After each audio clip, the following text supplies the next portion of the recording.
නවසීලන්තයේ ඉඳලා ඔපරේට් වෙන නවසීලන්තයේ ඉඳලා ක්‍රියාත්මක වෙන ශ්‍රී ලංකන්ස් එන්නිසෙඩ් මුහුණු පොත හරහා අදත් සම්බන්ධ වෙන මම ජයන්ත නානායක්කාර අද ඔගොල්ලොත් එක්ක අපි සම්බන්ධ වෙන්නේ ලංකාවේ ස්වාමීන් වහන්සේ අපේ සුපුරුදු මිට කල් සම්බන්ධ වුණ අපිත් එක්ක අපේ ස්වාමීන් වහන්සේට එක්ක මම මුලින්ම ස්වාමීන් වහන්සේව ආරාධනා කරලා අපේ ස්ටුඩියෝ එකට ස්වාමීන් වහන්සේ අද අපිත් එක්ක ප්‍රේක්ෂකයන්නි අද අපිත් එක්ක සම්බන්ධ වෙන්නේ ලංකාවේ ආර්ය නිකේතන නිර්මාතෘ ආචාර්ය පූජ්‍යපාද මාවරලේ බද්දේ ස්වාමීන් වහන්සේ. ස්වාමීන් වහන්සේ අපි ඔබ වහන්සේට නමස්කාර පූර්වකව අපි පිළිගන්නවා. අද ස්වාමීන් වහන්සේ අද අපේ ධර්ම දේශනාවට දායක වෙන්නේ ප්‍රධාන දායකයින් වෙන්නේ අපේ ඔබ වහන්සේ නවසීලන්තේ වැඩ කරපු වෙලාවේ ප්‍රථමයෙන් එතකොට ඔබ වහන්සේ නවසීලන්තේ රට පුරාම ගියා රට පුරාම ධර්ම දේශනා පැවැත්වුවා. ඒ පවත්වපු වෙලාවේදී ඔබ වහන්සේ එක්ක සම්බන්ධ වුණු අපේ දායක පිරිස. ඒ දායක පිරිසගේ අනුග්‍රහයෙන් තමයි අද මේ ධර්ම දේශනාව සම්බන්ධ වෙන්නේ. ඒ සඳහා ඒ පිරිස වෙනුවෙන් මම ඔබ වහන්සේට ආරාධනා කරලා සිටිනවා අපි වෙනුවෙන් ධර්ම දේශනාවක් කරන හැටියට. අවසරයි සම්පූර්ණයි. හොඳයි සදහවතුනි අපි සියලු දෙනාම පංචශීලය සමාදන් වී සිටිමු. නමස්කාරය කියන්න ඉසරණ සහිත පංචශීලය සමාදන් වීම සඳහා. නමෝ තස්ස භගවතු සම්මා සම්බුද්දස්ස නමෝ තස්ස භගවතු සම්මා සම්බුද්දස්ස නමෝ තස්ස භගවතු සම්මා සම්බුද්දස්ස බුද්ධං සරණං ගච්ඡාමි බුද්ධං සරණං ගච්ඡාමි ධම්මං සරණං ගච්ඡාමි ධම්මං සරණං ගච්ඡාමි සංඝං සරණං ගච්ඡාමි සංඝං සරණං ගච්ඡාමි ဒုတိယံ පි බුද්ධං සරණං ගච්ඡාමි ဒုတိယံ පි බුද්ධං සරණං ගච්ඡාමි ဒုတိယံ පි ධම්මං සරණං ගච්ඡාමි ဒုတိယံ පි සංඝං සරණං ගච්ඡාමි ဒုတိယံ සංඝං සරණං ගච්ඡාමි တတိယံ පි බුද්ධං සරණං ගච්ඡාමි တတိယံ පි බුද්ධං සරණං ගච්ඡාමි တတိယံ පි ධම්මං සරණං ගච්ඡාමි တတိယံ පි ධම්මං සරණං ගච්ඡාමි တတိယံ පි සංඝං සරණං ගච්ඡාමි တတိယံ පි සංඝං සරණං ගච්ඡාමි ඉතරණ ගමනං සම්පුන්නං පානාතිපාතා වේරමණී සික්ඛාපදං සමාදියාමි පානාතිපාතා වේරමණී සික්ඛාපදං සමාදියාමි අදින්නාදානා වේරමණී සික්ඛාපදං සමාදියාමි අදින්නාදානා වේරමණී සික්ඛාපදං සමාදියාමි කාමේසු මිච්ඡාචාරා වේරමණී සික්ඛාපදං සමාදියාමි කාමේසු මිච්ඡාචාරා වේරමණී සික්ඛාපදං සමාදියාමි මුසාවාදා වේරමණී සික්ඛාපදං සමාදියාමි මුසාවාදා වේරමණී සික්ඛාපදං සමාදියාමි සුරාමේරය මජ්ජපමා දත්තානා වේරමණී සික්ඛාපදං සමාදියාමි සුරාමේරය මජ්ජපමා දත්තානා වේරමණී සික්ඛාපදං සමාදියාමි අප්පමාදේන සම්පාදේත समन्ता चक्रवालेषु अत्रा गच्छन्तु देवता सद्धम्मं मुनिराजस्य सुनन्तु सग्गमक्कदं ධම්මස්සවන කාලෝ අයං බදන්තා ධම්මස්සවන කාලෝ අයං බදන්තා ධම්මස්සවන කාලෝ අයං බදන්තා නමෝ තස් භගවතෝ අරහතෝ සම්මා සම්බුද්දස්ස නමෝ තස් භගවතෝ අරහතෝ සම්මා සම්බුද්දස්ස නමෝ තස් භගවතෝ අරහතෝ සම්මා සම්බුද්දස්ස උද්දකං හිනයම්ති නෙත්තිකා සුක්ඛාරා නමයම්ති තේජනං दारुं नमयन्ति तच्चकात्तानं दमयन्ति पंडितातीति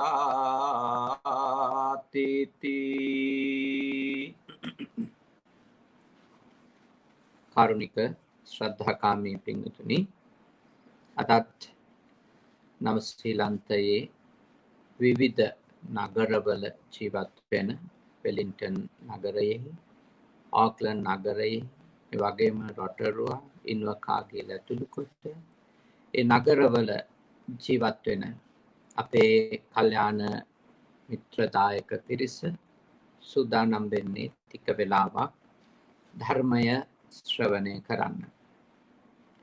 අපේ කොබෑකඩුව පවුල පින්වත් පිරිස අපේ ජීවක කොබෑකඩුව මැතිතුමන් කොබෑකඩුව මැතිනිය අපිට ආරාධනා කර සිටියා තමන්ගේ කල්යාණ මිතුරු මිතුරියන් වෙනුවෙන් අපේ ශ්‍රද්ධාවත් දායක පිරිස වෙනුවෙන් ධර්මානුශාසනාවක් සිද්ධ කරලා දෙන්නට කියලා මේ අවස්ථාවේදී. ඉතින් අපි සතුටු වෙනවා ජුනි මාසේ අවසාන ඉරිදා දවසේ මේ වගේ උතුම් පින් කටයුත්තක් ඔබත් එක්ක එකතු වෙලා සිද්ධ කරන්නට ටික වෙලාවක දහම් හමුවක් සිද්ධ කරන්නට ලැබීම පිළිබඳව මා ඊටාම සතුටටපත් වෙනවා.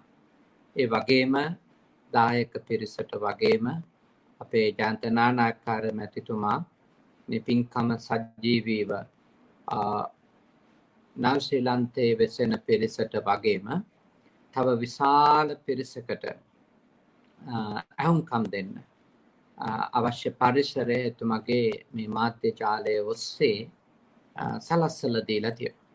එතුමාටත් එම මැතිනියටත් අපි විශේෂ පුණ්‍ය අනුමෝදනාවක් මෙහිදී සිදු කරන්නට ඕනි. ඉතින් අද මට ඉල්ලීම කරේ මේ සිත දමනය කර ගැනීම ගැන බෞද්ධ පැහැදිලි කිරීමක් සිද්ධ කරන්නට කියලා. දැන් මේ මාතෘකාව ගත්තොත් ඒක සාපේක්ෂව තමයි එක එක්කෙනාට ඒ අවශ්‍යතාවය තියෙන්නේ. උදාහරණයක් කිව්වොත් කෙනෙක්ගෙන් ඇහුවොත් ඔබට කොච්චර දුරට ඔබේ හිත දමනය කරගන්න ඕනද කියලා එයාගේ අවශ්‍යතාවය නෙමෙයි ඒ සම්බන්ධව තව කෙනෙකුගේ අවශ්‍යතාවය වෙන්නේ. කෙනෙක් කියන්න පුළුවන් මට මගේ හිත හදාගත්තොත් හොඳටම ඇති අඩුම කාත් එක්කවත් රණ්ඩු නොවී ඉන්න මට්ටමට. තව කෙනෙක් කියන්න පුළුවන් දැනටම මම කාත් එක්කවත් රණ්ඩු වෙන්නේ නැහැ. හැබැයි කවුරුවත් කරන වැඩහින්දා දුක හිතෙන්නේ නැති මට්ටමට මට හිත හදාගත්තොත් ඇති කියලා. මේ විදියට ගත්තහම හිත දමනය කර ගැනීම හිත හදා ගැනීම කියන කාරණාව ගත්තොත් එක එක්කෙනාගේ අවශ්‍යතාවය වන්නේ එයාගේ අරමුණට සාපේක්ෂව. දැන් පැවිදි ජීවිතයක් ගත කරන ග්‍රාමීය විහාරස්ථානයක වැඩ ඉන්න හාමුදුරු කෙනෙකුගේ හිත හදා ගැනීමේ ඒ අවශ්‍යතාවයේ ප්‍රමාණය හිත දමනය කර ගැනීමේ අවශ්‍යතාවයේ ප්‍රමාණය සමහර විට අරණ්‍ය වාසී හාමුදුරු කෙනෙකුගේ හිත හදා ගැනීමට ඒ හාමුදුරුවන්ට තිබෙන දමනය කර ගැනීමට තියෙන අවශ්‍යතාවයේ ප්‍රමාණයට වඩා වෙනස් වෙන්න පුළුවන්. ඒක අඩුද වැඩිද කියලා මට කියන්න බෑ. නමුත් මට කියන්න පුළුවන් මේ අවශ්‍යතාවය අනිවාර්යයෙන්ම වෙනස් වෙනවා එක එක්කෙනාට සාපේක්ෂව එක එක්කෙනාගේ ඉලක්ක එක්ක. එක එක්කෙනාගේ අරමුණු එක්ක ඒ අවශ්‍යතාවය වෙනස් වෙනවා. ඉතින් අද මේ දේශනාව අහුම්කම් දෙන්න අපේ කල්යාණ මිතුරු මිතුරියන්ගේ එක්කෙනෙකු මේ දේශනාවෙන් තේරුම් ගන්නට හෝ පුහුණු වෙන්නට උත්සාහ කරන දෙය තව එක්කෙනෙකුට වෙනස් වෙන්න පුළුවන් කියන එක තමයි මම මෙහිදී සිහිපත් කරන්නේ. කෙනෙකු වියෝදුකකින් මරණයක් නිසා වෙච්ච ප්‍රිය විප්‍රයෝගකින් ඉන්න කෙනෙක් වෙන්න පුළුවන්. තව එක්කෙනෙක් තම බිරිඳ හෝ සැමියා එහෙම නැත්නම් තමන්ගේ ආදරවන්තයා ආදරවන්තිය තමන්ව අතහැර දැමීම නිසා ඉන්න විරහවකින් ඉන්න කෙනෙක් වෙන්න පුළුවන්. තව එක්කෙනෙක් දරුවෝ වෙන රටක ඉන්නේ තමන් වෙන රටක ඉන්නේ මේ වෙලාවේ මේ භයානක වසංගතයක් තියෙනවා. අනේ වගේ පරිසරයක හිත හදාගන්න උත්සාහ කරන කෙනෙක් වෙන්න. ඒ අතරතුරේ ඉන්න පුළුවන් සියලුම කෙලෙස් නැති කරගෙන මේ ගමන මේ ජර්නි එක ඉවර කරන්න කොහොමද මම හිත දමනය කරගන්නේ කියලා හිතන අයත් ඉන්න පුළුවන්. එතකොට අපි මේ දේශනාවේදී කතා කරන දේවල් ඔය සියලුම ආකාරයේ හිත හදා ගැනීම වලට උත්සාහ කරන අයට කරන සරල පොඩි මඟ පෙන්වීම. මොකද මට කෙනෙකුගේ ප්‍රශ්නේ හරියට කියන්නේ නැතුව මට යාගේ ප්‍රශ්නේ හරියට තේරෙන්නේ නැතුව මට කියන්න බෑ ඔයා හිත දමනය කරගන්න ඕනි මෙන්න මේ විදියට. කියන්නේ පුද්ගලයෙක් ඉලක්ක කරලා එක කියලා දෙන්න බෑ දැන්. හේතුව තමයි එයා විඳවන කාරණේ මාන්නේ නැත්තම්. ඒක හේතු වලටනේ මම ඔබත් එක්ක සාකච්ඡා කරන්න ඕනි. හිත දමනය කර ගැනීමක් ගැන කතා කරනකොට මේ වෙලාවේ යාගේ මොකද්ද ප්‍රශ්නේ කියලා මම දැනගන්න. මේ වෙලාවේ යාගේ අවශ්‍යතාවය මොකද්ද කියන එක මම මේ දැනගන්න ඕනේ. එහෙම නැතුව මට ඒකට හොඳ පිළිතුරක් දෙන්නට පුළුවන් කමක් ලැබෙන්නේ නැහැ. ඒ නිසා තම තමන් මේ දේශනාව ශ්‍රවණය කරද්දී මයිලා සිටිනවා තම තමන් ඒ සම්බන්ධව තමන්ගේ හිත හදා ගැනීමට අදාළ දේවල් තම තමන් මේ දේශනාවෙන් අරගන්න. මම පොදු කරුණු ප්‍රමාණයක් ඔයත් එක්ක කතා කරන්නට කැමතියි. දැන් හිත කියන ඒ ධර්මය ගත්තොතින් ඇත්තටම මේ අපි දමනය කරගත්තොතින් හිත මේ ඇඟ වගේ නෙමෙයි හිත දමනය කරගත්තොතින් නැත්නම් හිත හදාගත්තොතින් ඇඟ වගේ නෙමෙයි මේ හිත මේ අපේ යටතේ තියාගන්න පුළුවන්. කොච්චර හිත දමනය කරගත්තු එක්කෙනෙකුට වුණත් ඇඟ තමන්ගේ පාලනයට අරගන්න බෑ. මම ඒකට හොඳම උදාහරණය ඔබට කියන්නේ බුදුරජාණන් වහන්සේගෙන්. දැන් උන්වහන්සේ තමන්ගේ හිත දමනය කරගත්ත මේ ශාසනයේ පළමු උත්තමයා. උන්වහන්සේගේ හිත කිසිසේත්ම උන්වහන්සේව හසුරුවන මට්ටමක් නැති කරා උන්වහන්සේ. නමුත් අපි කොතනකවත් ඉගෙනගෙන තියෙද බුදුහාමුදුරුවන්ට පුළුවන් වුණා කියලා වයසට යෑම නවත්තගන්න. ලෙඩවීම නවත්තගන්න. මරණ ධර්මයට පත්වීම නවත්තගන්න. ඒ කියන්නේ උන්වහන්සේ කොච්චර හිත දමනය කරලා තිබුණත් මේ බොඩි එක මේ කය මේ ශරීරය උන්වහන්සේට ඒක දමනය කරන්න පුළුවන් කමක් ලැබුණේ නැහැ. ඒ කියන්නේ උන්වහන්සේගේ වසඟයට ගන්න බෑ. මට කියන්න ඕනි ඔබට තේරුම් කරන්න ඕනි දේ හිත කියන එක දමනය කරගත්තොත් නැත්නම් ඒක පාලනය කරගත්තොත් හදාගත්තොත් ඒක පුහුණු කරගත්තොත් එයින් ලැබෙන ප්‍රතිලාභය තාම විශාල එකක්. මොකද හේතුව දැන් මම කියුතින් තව තලයකට මේකේ කෙනෙකුගේ හිත හදා ගැනීමේ ඒ කියන්නේ ආර්ය මාර්ගයට පිවිසිලා හිත හදාගෙන අපි කියනවානේ සෝතාපන්න මග්ග සෝතාපන්න ඵල සක්‍රුදාගාමි මග්ග ඵල අනාගාමි මග්ග ඵල අරහන් මග්ග ඵල දැන් මෙහෙම ඒ මාර්ගයේ හිත හදා ගැනීම අපි ගමුකෝ අරගෙන අපි හිත දමනය කරගත්ත මේ ශාසනයේ උදාහරතම ශ්‍රාවකයෝ ඒ 8 දෙනා අතර අපි පළමුවෙන්ම අපේ වන්දනාවට ගෞරවයට ලක් වෙනවා පූජාවට ලක් වෙනවා ඇගීමට සහ අපේ අනුගමනය කිරීමට අපි පෙළඹෙන්න පටන් ගන්නවනේ මේ සෝතාපන්න වෙච්ච උත්තමයා. දැන් සෝතාපන්න වෙච්ච උත්තමයෙකුගේ තිබෙන ස්වභාවය ලෙස බුද්ධ ධර්මයේ කතා කරනවා. තවදුරටත් ගැට ගැහෙන සංයෝජන ධර්ම තුනක් ප්‍රහීන කරා කියලා. සක්කාය දිට්ඨි, විචිකිච්ඡා, සීලබ්බත පරාමාස.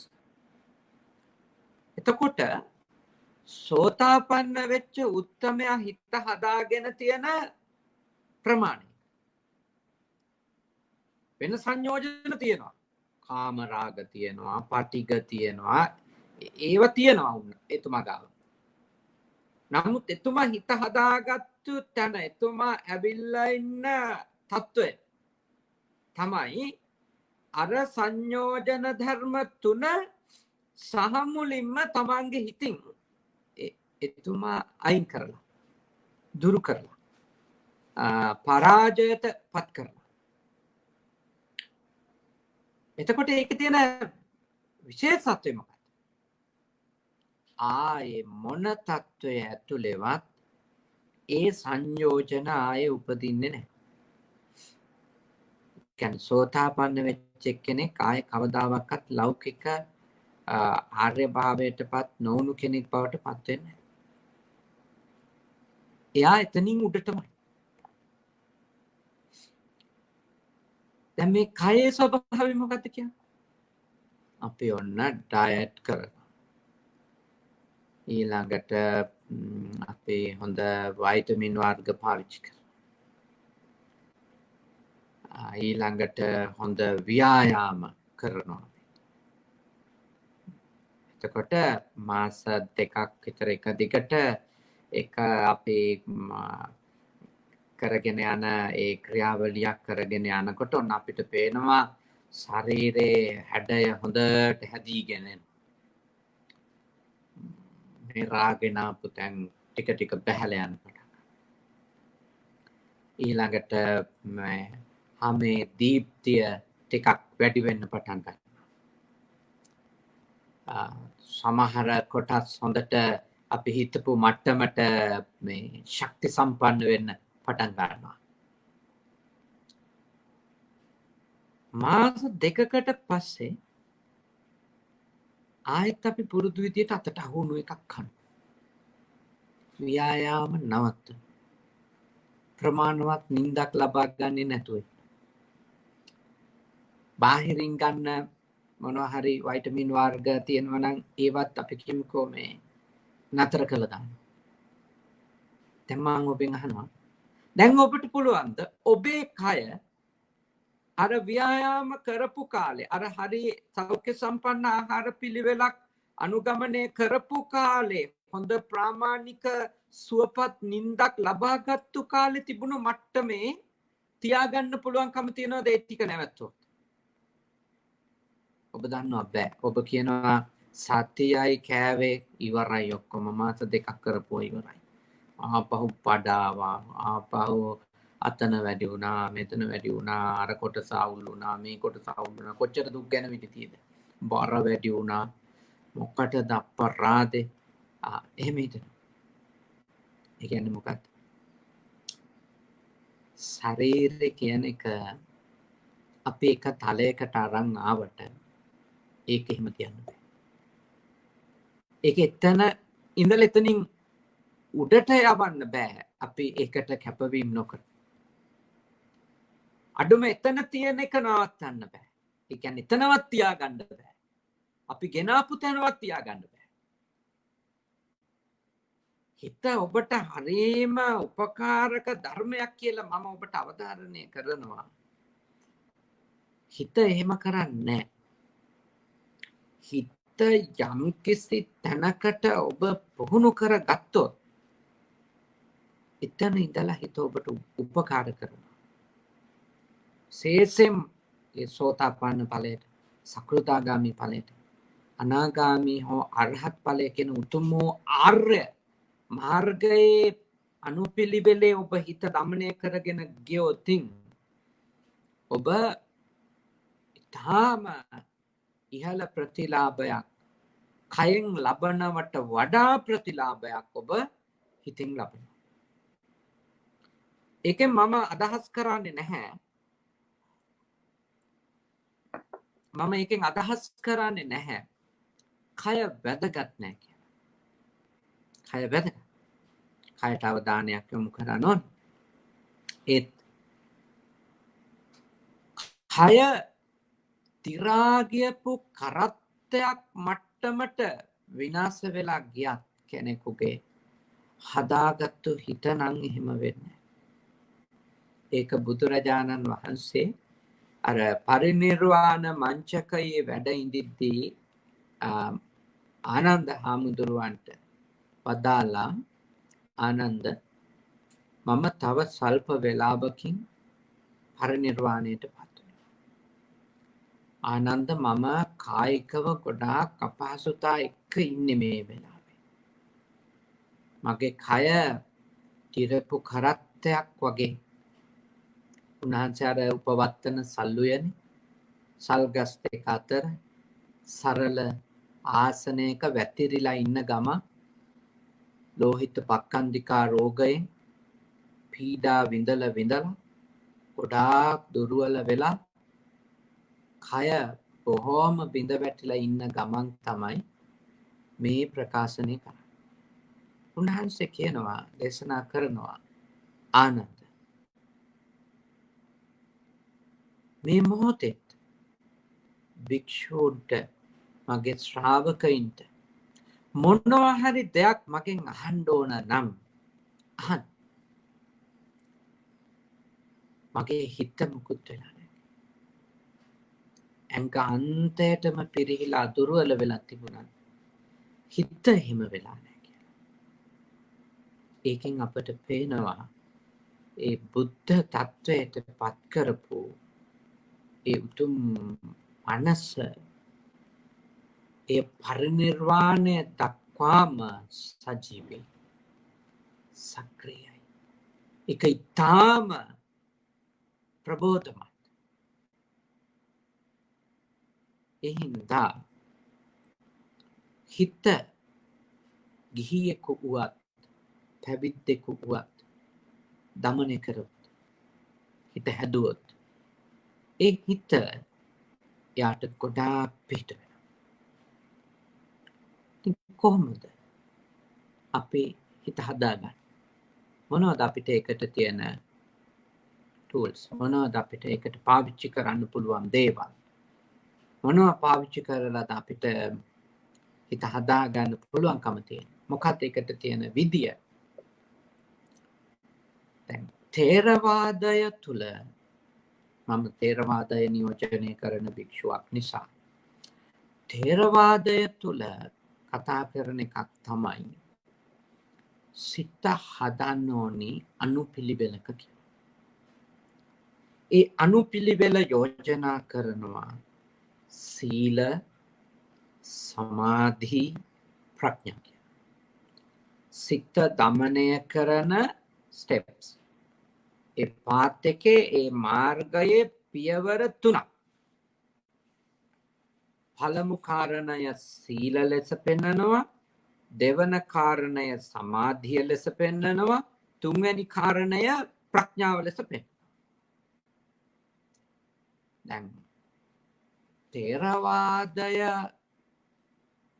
බටහිරදී හෝ යුරෝපයේදී මම අඳුනගත්තු මේ මුණ දෙන අභියෝගයක් තමයි තේරවාදය ප්‍රැක්ටිස් කරන්න කියලා මිනිස්සුන්ට කියනකොට දැන් ඔය අනුපිළිවෙල කියපු ගමන්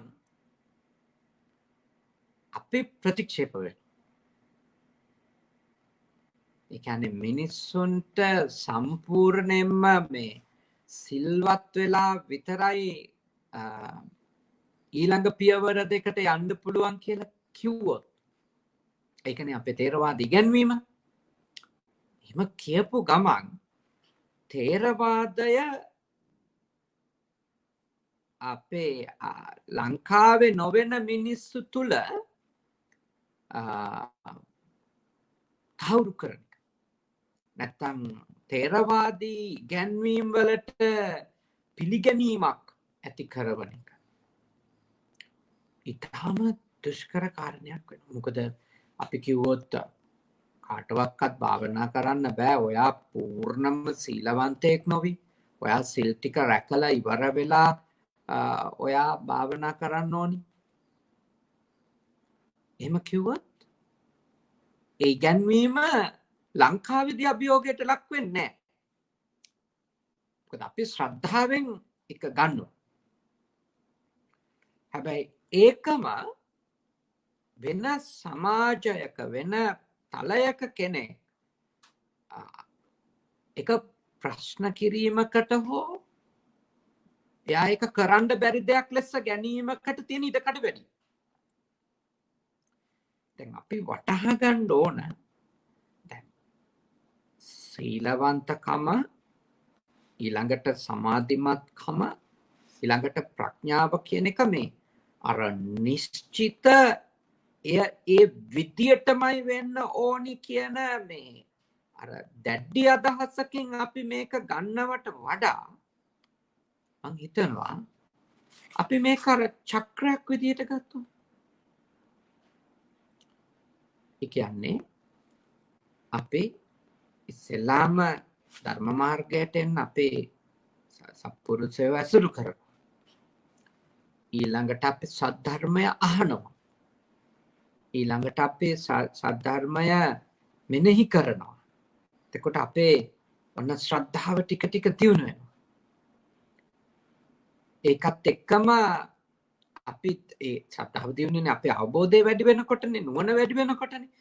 අන්න එතකොට අපි සීලයට යනවා. එතකොට සීලය උදව් කරනවා සමාධියට. ඊළඟට සමාධිය උපකාරවත් කරගෙන අපි හිත දමනය කරනවා පූර්ණ විදර්ශනා ඥානය ලබන තැනට.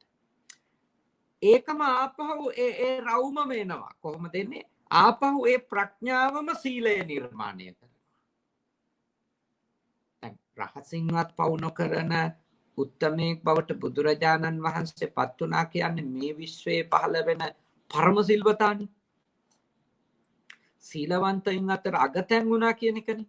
අරහන් කියන්නේ රහසින්වත් පවු නොකරන. එතකොට බුදුහාමුදුරුව බවට පත් වෙන්න කලින් උන්වහන්සේ වදාළත කොතනකවත් මම අරහන් කියලා. මං දැන් රහසින්වත් පවු නොකරන මට්ටමේ ඉන්නේ කියලා. නෑ. උන්වහන්සේ කොතනකවත් එහෙම වදාලේ නෑනේ. උන්වහන්සේ වදාලේ මම මෙන්න මේ ගුරුවරු ගාව මෙන්න මේ මට්ටමට පුහුණු වුණා කියලා. ආලාර කාලාම ගාවදී මේ මට්ටම. රාමපුත්ත උද්දක ගාවදී මේ මට්ටම. ඊට පස්සේ තමයි මම මෙන්න මේ මාර්ගය අනුගමනය කළේ. උන්වහන්සේගේ අර ඒ නිවන් මඟ ආපු පුහුණුව ආපු විදිය උන්වහන්සේ තමන්ගේ දේශනා ඇතුලේ ශ්‍රී මුඛ දේශනා ඇතුලේ පැහැදිලි කරනවා. එතකොට පරම සිල්වතා නිර්මාණය වුණේ ඇත්තටම කිව්වොත් රහසින්වත් පවු නොකරන එක්කෙනා නිර්මාණය වුණේ උත්තමයා බුදු වුණා. ඒක පූර්ණව ප්‍රඥාව වැඩිලා නුවණ දියුණු වෙලා පත් වෙන්න ඕනි උපරිම ඵලයට ආවන් තමයි පරම සිල්වතා වෙන්නේ. එතකන් ඕන වෙලාවක සීලය බිඳ වැටෙන්න පුළුවන් ධර්මතා උන්වහන්සේගේ මනසේ තිබුණා. මං කියන එක මං හිතනවා අපේ පිරිසට තේරෙනවා ඇති කියලා මම විශ්වාස කරනවා. අර මම මේ Zoom වලින් මේ වගේ ලින්ක් වලින් මම බණ කියන්න ඇත්තටම කැමති නෑ. කැමති නැත්තේ මට ඇත්ත වශයෙන්ම තේරෙන්නේ නෑ ඔය අතන්ට මම මේ කියන එක තේරෙනවද නැද්ද කියලා. ඒක මට ප්‍රතිචාරයක් එන්නේ නෑනේ. ඒක මට ප්‍රතිචාරයක් එන්නේ නැහැ. එතකොට මට මේ තේරෙන්නේ නැහැ මේ ඔබට මේක අවබෝධ වෙනවද නැද්ද කියලා. ඉතින් මම මේ හිතාගෙන තමයි බණ කියන්නේ. ඔබට මේක වැටහෙනවා ඇති කියලා, ඔබට මේක හරියට අහුවෙනවා ඇති කියලා මං හිතාගෙන බණ කියනවා. සමාවෙන්න. ඒ හින්දා මං ඔබට මේ යෝජනා කරනවා ඔබගේ පැත්තෙන් ඔබ වටහා ගන්න ඔබ දැනට ආරම්භයක් විදියට තේරවාදී පිළිවෙලට අනුව පන්සිල් පද 5 ආරක්ෂා කරගන්න වීර්යය කරන්න. ඔබ වීර්යය කරන්න. දිනපතා පන්සිල් පද 5. ඒකත් හිත දමනය කිරීමක් තමයි. හැබැයි ඔබ දස අකුසල්ම නොකරන තැනට දවසේ හිත හදාගෙන නම් ඒක ඊට වඩා හොඳ හිත දමනය කිරීම. හැබැයි ඔබ කොයි වෙලාවකවත් දැන් පන්සිල් ගැන දන්නේ නැති, දස අකුසල් ගැන දන්නේ නැති, ඒ ශික්ෂාපද සමාදියාමි කියලා එහෙම වැඳගෙන සමාදන් වෙන්නේ නැති එක්කෙනෙකු හිත දමනය කරගන්න නැහැමයි කියලා වගේ නිගමන දෙන්න යන්න එපා. එහෙම දෙන්න ඕනේ නෑ. අපි දන්නේ නැහැ. කියන්නේ ශික්ෂාපද කියනවද නැද්ද කියන එක මත එයා උදේ නැගිටලා ඒවා සමාදන් වෙනවද නැද්ද කියන එක මත අපිට කියන්න බෑ. මෙයාගේ හිත දමනය වෙලා තියෙන්නේ මෙච්චරයි. කෙනෙක් තාම මේ ගැඹුරු ප්‍රඥාවක් දියුණු කරගෙන ඒ ඇත්තා මේ කිසිම දෙයක් එක්ක ගැටෙන්නේ නැති මට්ටමට ඒ ඇත්තගේ හිත හදාගත්තු කෙනෙක් ඉන්න පුළුවන්. ඇලෙන්නේ නැති කෙනෙක් බවට එයා පත් වෙලා ඉන්න පුළුවන්. හැබැයි අපි එයා දැකලා නැහැ කවදාවත්. එයා පන්සිල් ගන්න යනවා, එයා පොයට අටසිල් ගන්න යනවා, ඒවා දැකලා නැහැ අපි. එහෙනම් මම මේ අනිත් අයගේ හිත හදා ගැනීම ගැන ඔබ අදහස් පළ කරනව නම් මම යෝජනා කරනවා ඔබ එහෙම නිගමනයකට එන්න එපා. තාම මෙයා පන්සිල්වත් නැහැ. තාම මෙයා අටසිල් රකින්නවා මට පේන්නේ නැහැ. දස සිල් රකින්නවා පේන්නේ නැහැ. ඒ නිසා මෙයාගේ නම් හිතේ දමනයක් නැහැ වගේ කියලා එහෙම කියන කෙනෙක් වෙන්න එපා. ඒ වෙනුවට මම ඔබට යෝජනා කරනවා දැන් තේරවාදී ශාසනයේ ශ්‍රාවකයෝ වන අප සීලයෙන් මේ මාර්ගයට එළඹෙන්න පුළුවන්. තව කෙනෙක් එළඹෙන්න පුළුවන් සීලය ගැන ලොකුවට සාකච්ඡා කරන්නේ නැහැ. ධර්මය අහනවා. විදර්ශනාවෙන්ම එයා ත්‍රිලක්ෂණයම අවබෝධ කර යන්න පුළුවන්. එයා මුලින් සිල් රැකලා ඉවර වෙලා ඊට පස්සේ දවසක භාවනා කරනවා කියලා එකක් නෑ. එයා ඍජුවම දිනපතා භාවනාවක නියැලෙන්න පුළුවන්. මට ඔබට කියලා දෙන්න ඕනේ දේ. එහෙම ඉතින් කෙනෙකු ඇත්තටම විදර්ශනා නුවණින් ඉන්නවනම් එයාගේ සිල් ටික රැකෙනවා. ඉතින් එයා දකිනවා නම් අපි කියමුකෝ මේ කප් එකේ මේ කෝප්පයේ යථාර්ථය. එයා සිහියෙන් නුවණින් දකිනවා. පඨවි මෙහි තියෙන ආපෝ, මෙහි තියෙන තේජෝ, මෙහි තව සංගතයක් වෙච්ච වායෝ මම දකිනවා. ඊළඟට ඒවට අයිති ධර්ම තා අනිච්ච අවබෝධ කරගන්න. එහි තියෙන අනාත්ම ලක්ෂණය අවබෝධ කරගන්න. ගැඹුරින් දකින්න. ඒක කවදාකවත් සදාකාලික දෙයක් නෙමෙයි මේ කෝපය. ඒක මම කරගන්න බෑ කියලා. ඒක මගේ කරගන්න බෑ කියලා. ඒක මගේ ආත්මය කරගන්න බෑ කියලා යා නුවණින් දකිනවා. යා විදර්ශනාවෙන් මේ අවබෝධ කරනවා. එතකොට ඔබ හිතනවා දෙයක් කෝපේ හොරකම් කරයි කියලා කෝපයක් කවදාක. ඔබ හිතනවා දෙයක් කෝපයක් ලබා ගැනීම වෙනුවෙන් හෝ තියා ගැනීම වෙනුවෙන් බොරු කියයි. එයා මේ කෝපයක් නිසා කෙනෙක්ව මරයි කියලා. කූඹියක මැස්සෙක්වත් මරයි කියලා ඔබ හිතනවාද මේ කෝපය වැහුවා කියලා? ඒකයි කියන්නේ අර ගැඹුරින් නුවණ දියුණු කරගත්තු එක්කෙනා එයා කොහොමත් සීලවන්ත වෙනවා. මොකද ඉතින් හිත දමනය වුණා කියන්නේම නුවණ දියුණු වුණා කියන එක. හිත පූර්ණව දමනය කරගත්තු එක්කෙනෙක් කියන්නේ එයාගේ ප්‍රඥාව උපරිමයට වැඩෙන්න ඕනි තලයට වැඩුණා කියන එක. අර ගාථාවට කියොත් අපි සබ්බ පාපස්ස අකරණං සියලුම පව් නොකර ඉඳීම සීලනේ. කුසලස්ස උපසම්පදා කුසලය දියුණු කිරීම. ඒක සමාධියනේ. සච්චිත්ත පරියෝදපනම් සිත සම්පූර්ණ දමනය කිරීම කොහොමද? ප්‍රඥාව. ප්‍රඥාවනේ. සිත සම්පූර්ණ දමනය කිරීම කියන්නේ ප්‍රඥාවේ උපරිම ඵලය නෙළුවා කියන එක. එයා පත් වෙන්න ඕනි උතුම් අවබෝධයට එයා පත් වෙලා ඉවරයි කියන එක. තව දුරටත් එයා ඇලෙන්නේ නැහැ කියන එක.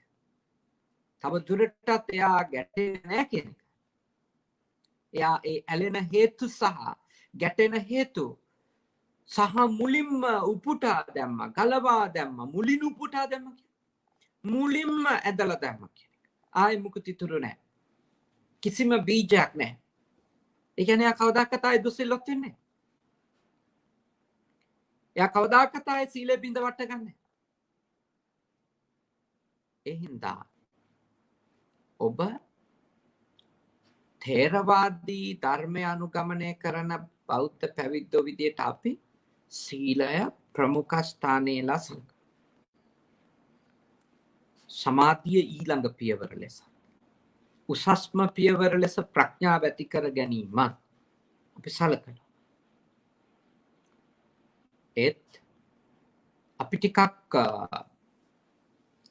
බෞද්ධ ලාංකීය බෞද්ධ නොවන සමාජයක් එක්ක මේ ගැන යම් අදහස් පුවමාරු කර ගැනීමක් කරනවා නම් මම යෝජනා කරනවා එයාට සතිය දියුණු කර ගැනීමත් ඒ තුලින් නුවණ දියුණු කර ගැනීමත් ගැන සංවාදයක් ඇති කරගන්න එක හොඳයි. ඒකෙන් ඉබ්බේම යා සීලයට. හැබැයි යාට අපේ එක සැරේටම අපේ මේ රූල්ස් ටික මේක කරන්න නැතුව ඔයාට කීයටවත් මේක කරන්න බෑ කියන වගේ තැනකට කෙනෙක්ව පොළඹවන්න යන්න ඕනි නෑ. අපිට ඒක ලංකාවේදී පුළුවන්. ලංකාවේ බෞද්ධයන්ට ඒවා තමයි පුහුණු කරන්න. එතනින් තමයි තේරවාදී ශාසනයේ ඒ ලංකාවේ තියෙන තැන හරිම නිවැරදි. ඒකෙන් කියන්නේ බටහිර මිනිස්සුන්ට සීලය ගැන උගන්වන්න ඕනේ නෑ කියලා. ඒගොල්ලොන්ට ඒ හිත දමනය කරගන්න පුළුවන් කෙනෙක් ඉන්න පුළුවන් සීලයේ ඉඳලම පියවරෙන් පියවර. තව කෙනෙක් ඒකට එළඹෙන්න පුළුවන් ඍජුවම සතිය දියුණු කිරීම. සමාධියට ඍජුවම ඇතුළු වෙන්නේ. ප්‍රඥාව දියුණු කරන්න කෙනෙකු ආරම්භ කිරීම. එනිසා තේරවාදී ශාසනයේ හිත දමනය කරන අනුපිළිවෙල මොකද්ද කියලා අහුවොත් අපේ අනන්‍යතාවය තමයි සීල, සමාධි, ප්‍රඥා. හැබැයි එකෙන් එක කියන්නේ එච්චරමයි හිත දමනය වෙන විදිය කියලා. එහෙම නැතුව කීයටවත් බෑ වගේ එකක් අදහසක යන්න එපා. එහෙම දරුණු ස්ථාවරයක දැඩි ස්ථාවරයක ඉන්නට එපා. මොකද කියනවා නම් උදාහරණ ඕන තරම් තියෙනවනේ. සාරිපුත්ත මහරහතන් වහන්සේ බවට පත් වුණු උපතිස්ස පරිබ්‍රාජකතුමා සෝතාපන්න ඵලයට පත් වුණේ දීර්ඝ කාලයක් පන්සිල් පද පහ රැකලා හෝ අෂ්ටාංග උපෝසත සීලේ සමාදන් වෙලා පුහුණු වීමේ ප්‍රතිඵලයක් ලෙසම නෙමෙයි. යථාර්ථය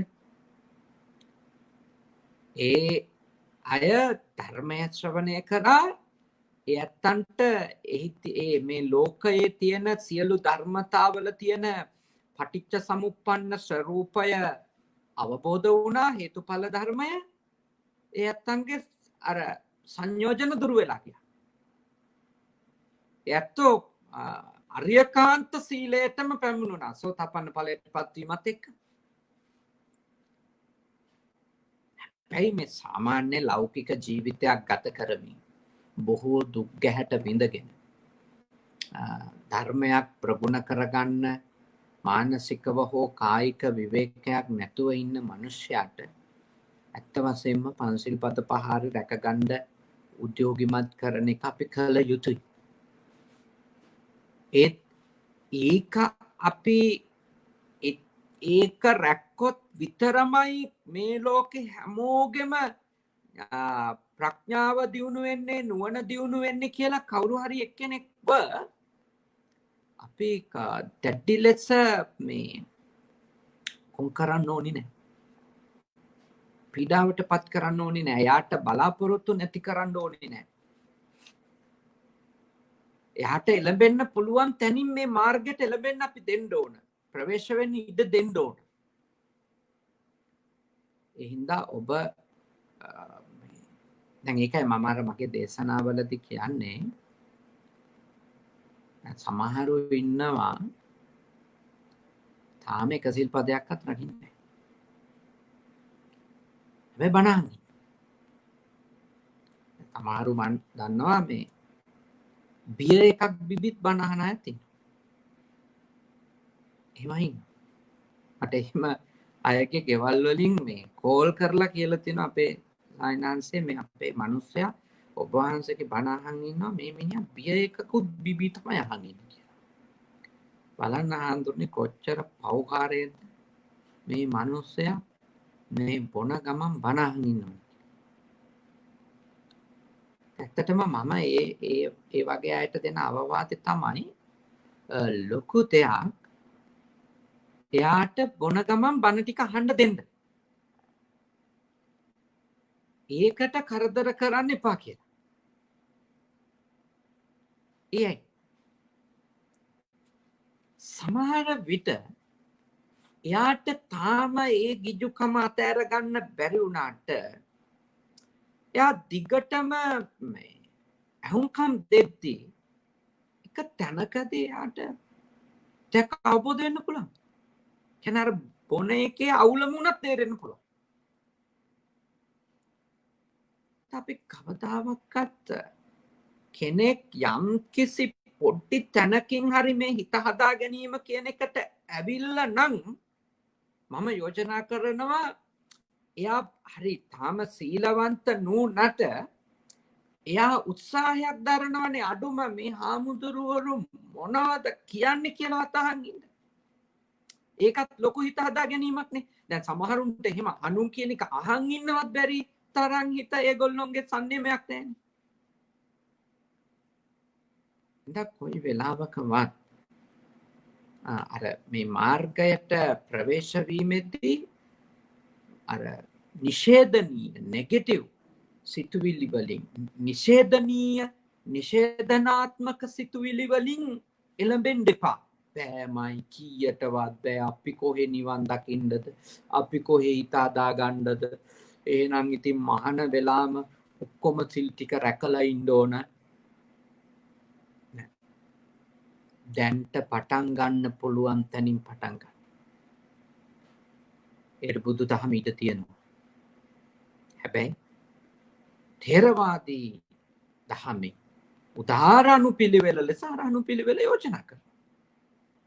මම පුහුණු කරගන්න බලන්නෙත් ඒ අනුපිළිවෙලෙම තමයි. මොකද හේතුව ඒකේ හොඳ තර්කයක් තියෙනවා ථේරවාදීන්ට. ථේරවාදීන් මේ කතාව කියන්නේ මෝඩ විදියට නෙවෙයි. ඒක මතක තියාගන්න. දැන් කෙනෙක් කියන්න පුළුවන් අයියෝ ඇත්ත නේනම් ථේරවාදීන් මේ සිල් කිය ඉන්නවා. සිල් රැකලා ඉවර වෙලා සමාධිය ලබන්න හිටියොත් ප්‍රඥාව ලබන්න හිටියොත් එහෙම ඉවරයි. කවදාකවත් කරගන්න හම්බෙන්නේ නැති වැඩක්, කීයටවත් වෙන්නේ නැති වැඩක් ථේරවාදීන්ගේ යෝජනාව. එහෙම කියන්න එපා. ථේරවාදීන්ගේ ඒ යෝජනාව තුල තර්කයක් තියෙනවා. මොකක්ද? යම් කිසි විදියකින් අපි සෝතාපන්න, සකදාගාමි, අනාගාමි, අරහත් කියන ඵලයන්ටපත් නුනොත් අපි සීලයක් ආරක්ෂා කිරීමේ ඒ රස කරන සංස්කාරය නිසා එක පුඤ්ඤාභි සංස්කාරයක් ඒ සංස්කාරය ඵලයක් විදියට ඇවිල්ලා සැකසෙන විඥාණයෙන් මොකද අවිද්‍යාව පොඩ්ඩක් හරි දුරු වීමේ ප්‍රතිඵලයක් ලෙසනේ පුඤ්ඤාභි සංඛාර රස කරන්නේ. කියන්නේ පව් නැත, පින් නැත, මෙලොව නැත, පරලොව නැත, ඔක්කොම නිට්ටයයි, සදාකාලිකයි, නොවෙනත් ඒ වගේ ඉන්න අවිද්‍යාවක ඉන්න මිනිස්සෙක් සිල් රකින්න දන් දෙන කතා නෑනේ. ඕවා මොන පිස්සුද කියලා අහන්නේ. හැබැයි අපි පොඩ්ඩක් හරි අවිද්‍යාව දුරු කරගත්තා කියන එකනේ අපි සිල් ටික හරි රකින්නවා කියන එකේ අදහස. එක සිල්පදයක් හරි රකින්න උත්සාහ කරනවා කියන එකේ අදහස. එතකොට අපිට පුඤ්ඤාභි සංස්කාරයක් රැස් වෙනකොට අපි ඒකෙන් සංඛාරපච්චය විඥානයක් ගොඩනගනවානේ. එක්ක චිත්ත චෛතසික පරම්පරාවක්, සිතුවිලි ධාමයක්, ධම්මලක් වගේ අපි සකසලා ඉදිරියට යනවා. ඒක යම් කිසි විදියකින් අවිද්‍යාව නිරෝධය දක්වාම ගෙනියන්න තරම් ශක්තියක් නුනත් ඒ පුඤ්ඤාභි සංස්කාරය උපකාර කරගෙන අපි සෝතාපන්නාදී ඵලයකටපත් නොවුනත් මතක තියාගන්න හොඳ තැනක උපදින්නවත් පුළුවන්. ථේරවාදීන්ගේ තර්කය ඒකයි. ඒ කියන්නේ අපි සීලවන්තව හරි හිටියොත් සමාධිය ප්‍රඥාව කියන උදාහර තත්වයන් දෙකටපත් වෙලා සේසෙන් ප්‍රඥාව දියුණු කරගෙන උතුම් නිර්වාණ අවබෝධයටපත් වෙලා මේ ගමන නිමා කරේ නැතොත් අපිට තියෙන ආසන්නම රැකවරණය සීලය. එහෙනම් කාටවත් කියන්න බෑ ථේරවාදීන්ගේ ක්‍රමය හරිම මෝඩ එකක් කියලා. නෑ.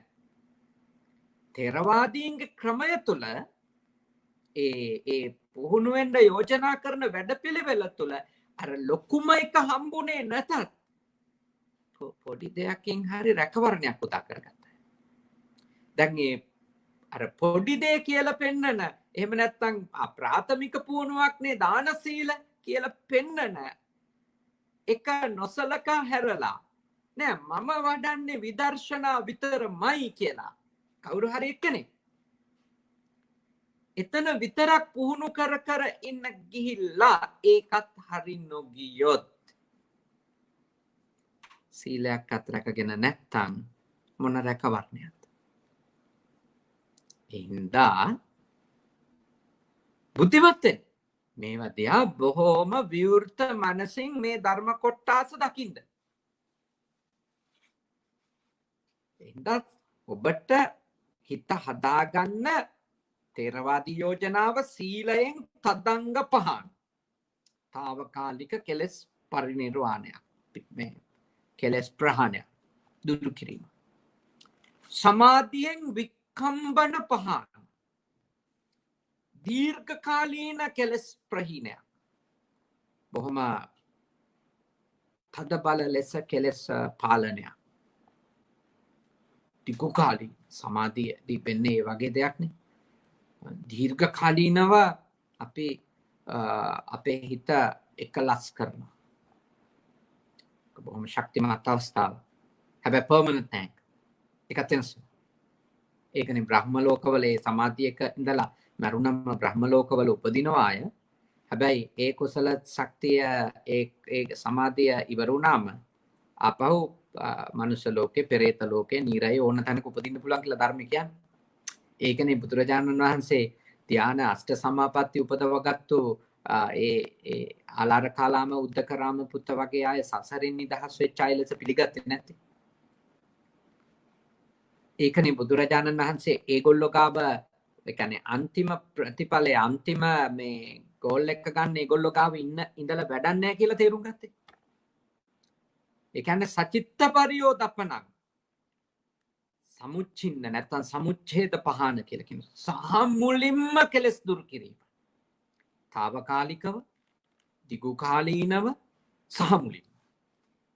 ඔක්කාර ප්‍රශ්නයකට උත්තර හොයන විදිය කියලා තෝරනම් කියන්න පුළුවන්. කෙටිකාලීන පිළිතුරු හොයනවා ප්‍රශ්නයකට, දිගුකාලීන පිළිතුරු හොයනවා ප්‍රශ්නයකට, ප්‍රශ්න සම්පූර්ණයෙන්ම විසඳන පිළිතුර. ප්‍රඥාව.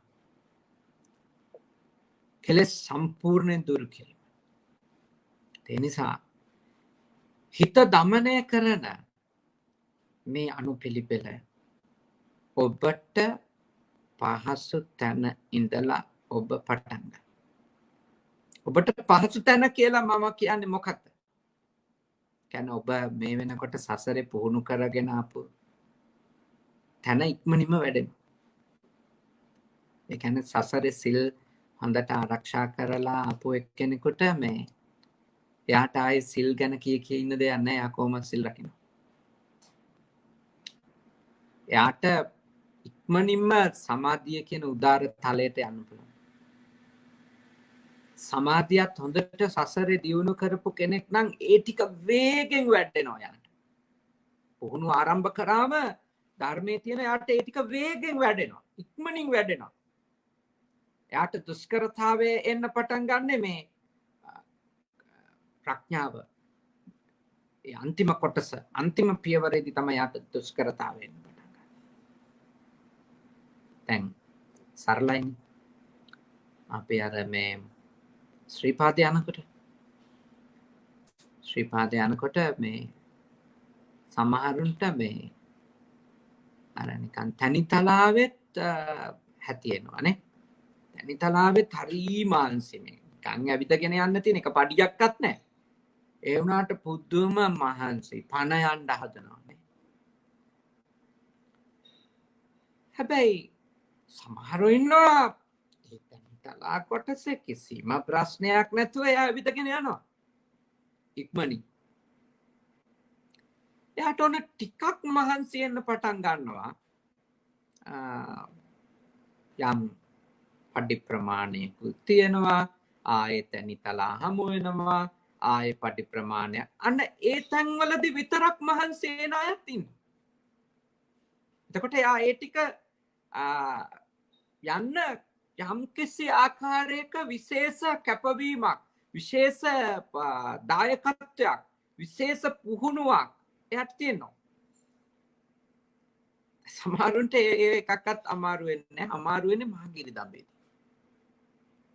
එතන එක කකුලක් උස්සලා තියලා පඩියකට ඊළඟ කකුල තියනකොට සමහර විට මේ ඒ කකුල් දෙක අතර මේ පරතරය හරි අඩුයි. ඒ වගේ තමයි සමහර කෙනෙකුට ඒ නුවණ දියුණු කරගන්න උතුම් ඒ කියන්නේ සියලුම කෙලෙස් නැති කරගන්න යන තැනදී තමයි අමාරුම පුහුණුව.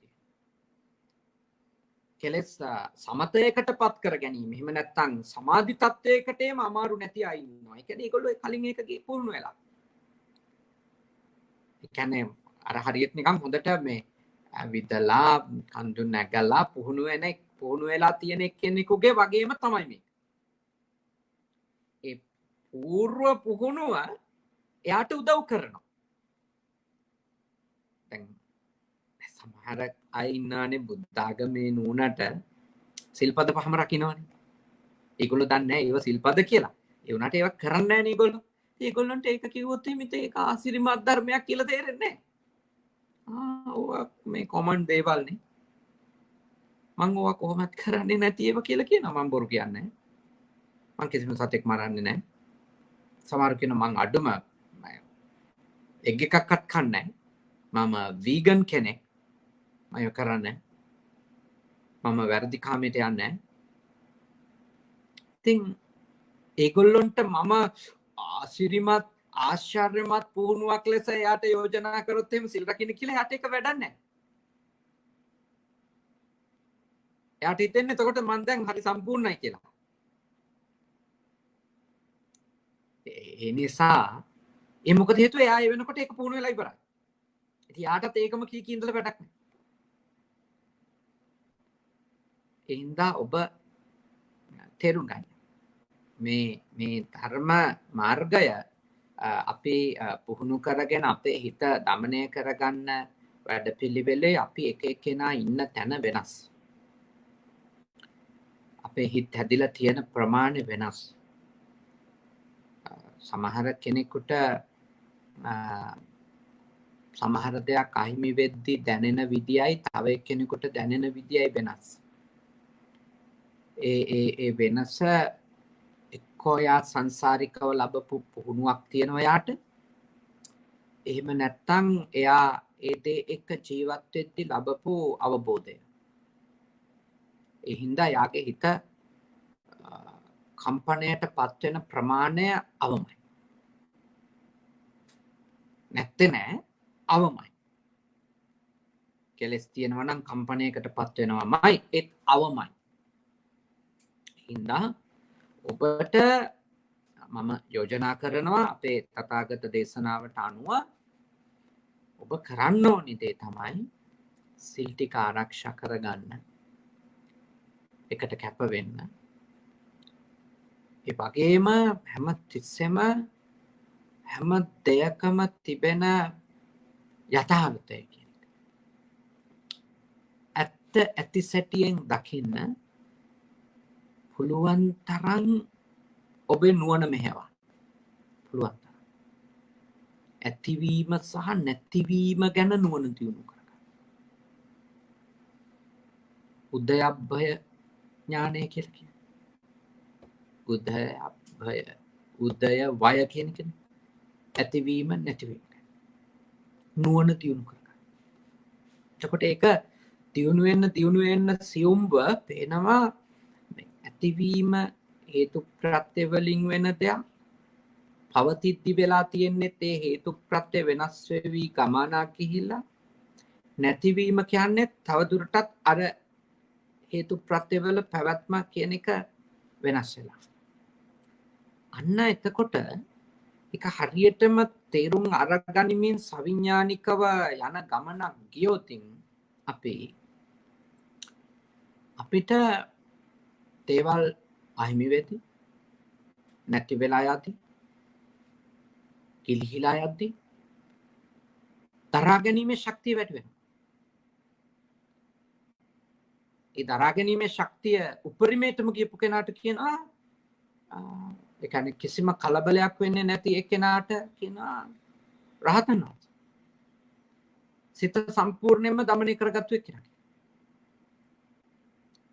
එවැනි කෙනෙක් වෙන්න තමයි ඔබත් මමත් උත්සාහ කරන්නේ.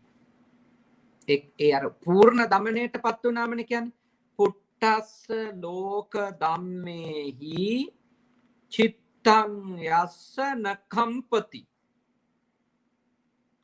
ලාභ නිසාවත් අලාභ නිසාවත් ඊළඟට කීර්තිය නිසාවත් අපකීර්තිය නිසාවත් නින්දා නිසාවත් ප්‍රශංසා නිසාවත් සැපයක් නිසාවත් දුකක් නිසාවත් යමෙකුගේ හිත සසල වන්නේ නැද්ද? නකම්පති. නොසෙල්වෙයිද? ඒ කවුද? ඒ හිත සම්පූර්ණ දමනය කරපු කෙනෙක්. එනම් මොකක්ද? ලාභය සැකසිච්ච හේතු පවතින හේතු නැති වෙලා ගිය හේතු අවබෝධ කරපු කෙනෙක්. එහෙනම් එයා ලාභය නිසා කලබල වෙන්නේ නැහැ. තණ්හාමාන දිට්ඨි උපදවන්නේ නැහැ. අලාභය සැකසිච්ච හේතු වෙනස් වෙමින් පැවතුණු හේතු නැති වෙලා ගියපු ආකාරයේ ඒ හේතු නැතිවීමෙන් අවබෝධ කරපු කෙනෙක් අලාභය එක ගැටෙන්න යන්නේ නැහැ. එයා සසල කරන්න බෑ ඒවයි. හිතක් පූර්ණව දමනය වෙනවා කියන්නේ ඒකට. ඉතින් ඔබ හැම කෙනෙක්ම උත්සාහ කරන්න ඕනේ. වීර්ය කරන්න ඕනේ. මේ හේතුඵල ධර්මයම පුළුවන් තරම් අවබෝධ කරගන්න. හම්බ වෙන හැම අරමුණක් ගැන ලැබෙන හැම අත්දැකීමක් ඔස්සේම ඒ හේතුඵල ධර්මය තුලින් ඒ වටහා ගන්න, ඒ අවබෝධ කරන්න ඔබ උත්සාහ කරොත් ඔබ ගොඩක් ශක්තිමත් කෙනෙක් වෙයි. සෙල් ටික ආරක්ෂා කරලා හිටියම පැයක් දෙකක් භාවනා කරලා හිත එකඟ කරගෙන හිටියම తాවකාලිකව හෝ දිගුකාලීන සැනසෙල්ලක් ලැබේ. ඒත් දිගුකාලීන හෝ తాවකාලික සැනසීම කියන එක ඇතුළෙම තියෙනවා ඒක ඉවර නෑ කියන අදහස. ඒ කියන්නේ ඒ සැනසෙල්ල උපරිමයෙන් ලැබිලා නෑ කියන අදහස ඒක තියෙනවා. తాවකාලික සැනසෙල්ලට වඩා දිගුකාලීන සැනසෙල්ල හොඳයි.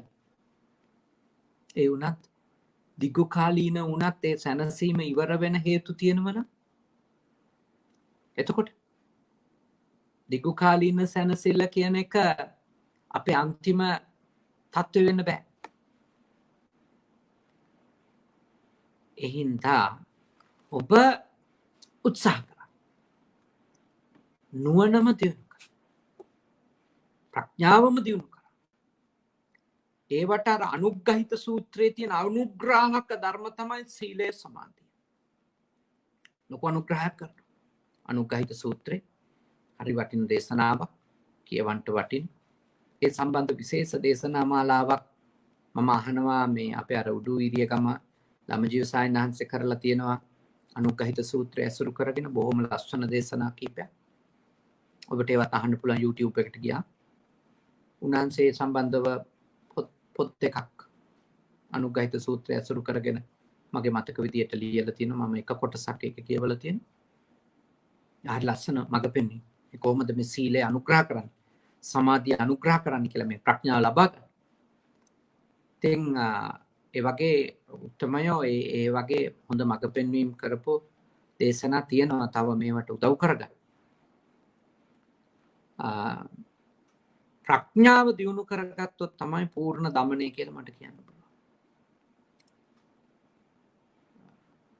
ප්‍රඥාව දියුණු කරගෙන හිත දමනය කරගන්න කෙනා කවදාකවත් එළිය අය දමනය කරන්න දඟලන්නේ නැහැ. උදකං නයන්ති නිත්තිකාය අර ජලකාර්මිකයෝ වතුර දමනය කරනවනේ. ඒ ආගෙන් පරිබාහිර දෙයක් නේ දමනය කරන්නේ.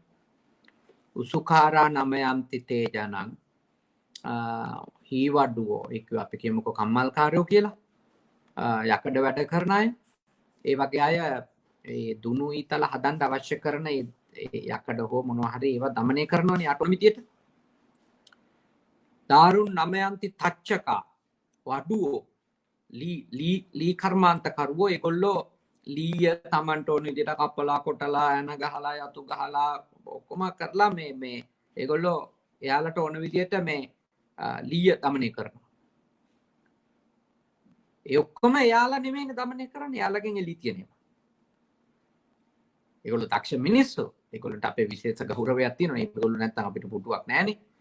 ඒ දක්ෂකම නැත්තම් අපිට ඇඳක් මේසයක් නැහනේ. මිනිස්සු එච්චර දක්ෂ උනේ නැත්තම් ඒගොල්ලෝ ඉතින් දක්ෂයි එළිය දමනය කරනවා. හැබැයි මේ අත්තානං දමයන්ති පණ්ඩිතා නුවණ කියන එක උපදවගත්ත මිනිස්සු දමනය කරගන්නේ තමන්ගේ ඇතුළ. තමන් දමනය. ඉතින් තමන් දමනය වෙන්නේ තමන්ව අවබෝධ කරගෙන. තමන්ගේ චිත්ත චෛතසික ධර්මයන් ගැන ඒ සංඛාරයන් කොහොමද ගොඩනැගෙන්නේ කියන එක ගැන පූර්ණ අවබෝධයක් නුවණ සතියක් දියුණු කර ගැනීම. එතනින් විතරයි තමන්ව පූර්ණව දමනය වෙන්නේ. ඒ සඳහා ඔබ මම උත්සාහ කරන්න ඕනේ. ඉතින් අද හෝරාවක වෙලාවක් පැයක පමණ වෙලාවක් මේ තාක්ෂණය ඔස්සේ ඔය ඇත්තෝ මේ දේශනාව අහුම්කන් දුන්නා. ඉතින් මේ වගේ දේශනාවක් කරන්න විශේෂ වීර්යයක් ඕන. මොකද ෆෝන් එකක් දිහා බලන් බණක් කියනවා කියන එක හරි අමාරු කාර්යයක්. ඒක ඉතාම දුෂ්කර දෙයක්. ඒ වුණත් මම හිතනවා ඔබට මේ මාතෘකාව හිත දමනය කර ගැනීම ගැන යම් කිසි ආකාරයක තේරවාදී ධර්මයක් අසුරු කරගත්තු විග්‍රහයක් පැහැදිලි කිරීමක් මේ සිද්ධ කරගන්නට ඔබට ලැබුණා. මේ පැය තුළ බොහෝම ඔබ සාවධානව නව ශ්‍රී විවිධ නගරවල ජීවත් වෙන අපේ කල්යාණ මිතුරු මිතුරියෝ මේ දේශනාව අහන් හිටියා. සමහරට අපේ නානාකාර මැතිතුමාගේ channel එකත් එක්ක එකතු වෙලා ඇති තව විවිධ රටවල් වල අය. ඒගොල්ලොත් මේ බණ අහන් ඉන්නවා ඇති.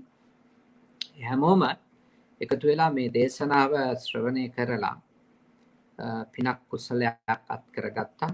සාමාන්‍යයෙන් අපේ දායක පිරිසට සන්ධ්‍යා යාමේ අපේ ස්වාමීන් වහන්සේලා වන්දනාවෙන් පස්සේ විශේෂයෙන්ම ඔබලාගේ පුද්ගලික අරමුණු තියෙන්න පුළුවන් මේ වගේ පින්කමකට දායක වෙනකොට. ඒ පුද්ගලික අරමුණු මෙනෙහි කරලා මියගිය අය සිහි කරලා ඊළඟට ගත්තාම ජීවත් වෙන අයට සෙත් පතලා එහෙම අරමුණු හිතවල තියෙනවනේ. පොදුවේ ධර්ම දේශනාවක් කරාට ඒ ඇත්තන්ට ඒ වෙලාවල් වලදීත් අපි විශේෂ පුණ්‍යානුමෝදනාවක් සිදු කරනවා. ඔබ මේ උතුම් කටයුත්තට දායක වීමෙන් ඒ අත්වෙන කුසලය පුද්ගලිකව ඔබගේ නමින් මියගිය ඥාතීන්ට අත්වෙන්න කියලා. කෙසේ නමුත් මේ වෙලාවේ අපි රැස් කරගත්ත පින් කුසල් පොදුවේ ඔබ හැම දෙනාගේම නමින් මියගිය ආදරණීය දුවා දරුවෝ වෙත්නම් ඒ ඇත්තන්ට, ආදරණීය මව් දෙමව්පියෝ වෙත්නම් ඒ ඇත්තන්ට අනුමෝදන් වෙත්වා. වෙනත් ඥාතීන් කවුරු හරි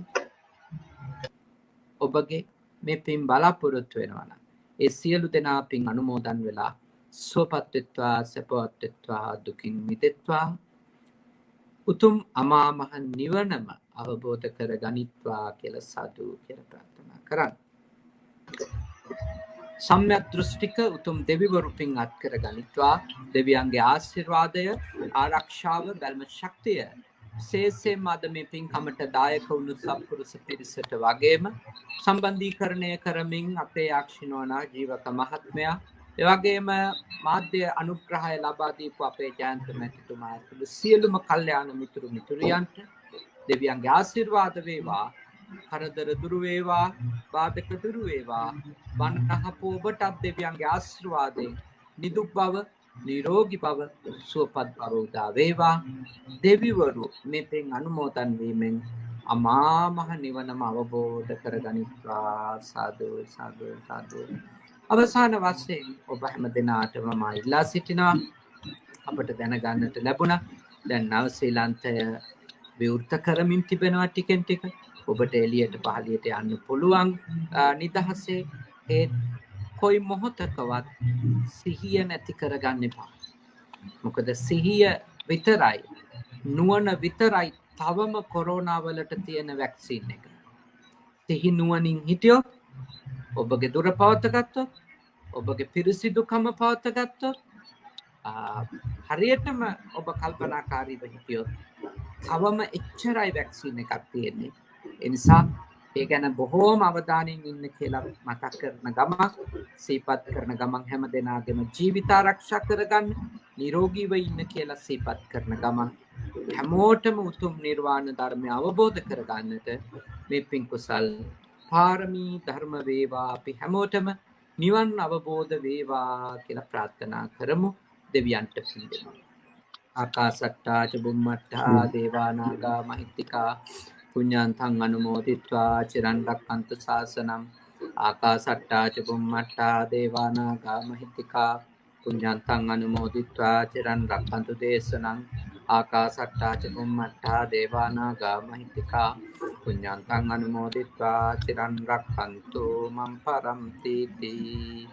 හැම දිනාටම තුනුරුවන්ගේ අනන්ත ගුණ බලයෙන් සියලු යහපත උදා වේවා. සාදු සාදු.